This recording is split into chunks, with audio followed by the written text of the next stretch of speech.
Kia ora, I'm Jeremy Couchman, Senior Economist at Kiwibank, and today I'm joined by Minika Piniski, trader at Kiwibank as well. Now, since coming out of last year's level 4 lockdown, the New Zealand economy has really outperformed. On the demand side, the economy is being ginned up on record low mortgage rates, massive fiscal stimulus, and a global economy that's rebounded sharply. Now, at the same time, on the supply side, we've got global supply chain issues, rising shipping costs, and firms are finding it increasingly difficult to get the staff that they need. All this looks to or creates a recipe for rising inflation, and that's what we're seeing.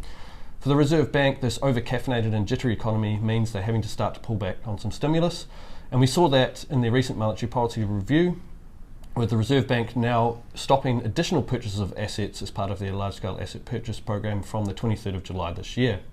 Now, they also noted that any further reduction in stimulus will be data dependent, and it was only a couple of days later when the data seemed to oblige. We had June quarter inflation data, and that showed that on an annual basis, inflation came at 3.3%.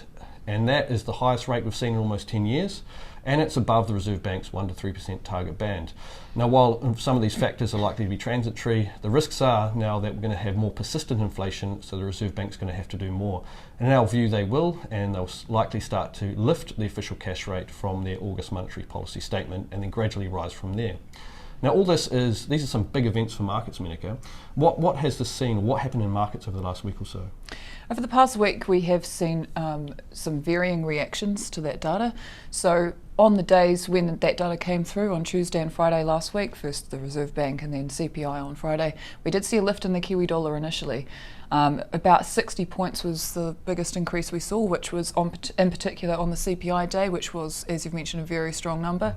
But since then, we've seen it pull back, which suggests that perhaps the market had already priced in a lot of this, which is certainly true, even though it's come through even higher than expected.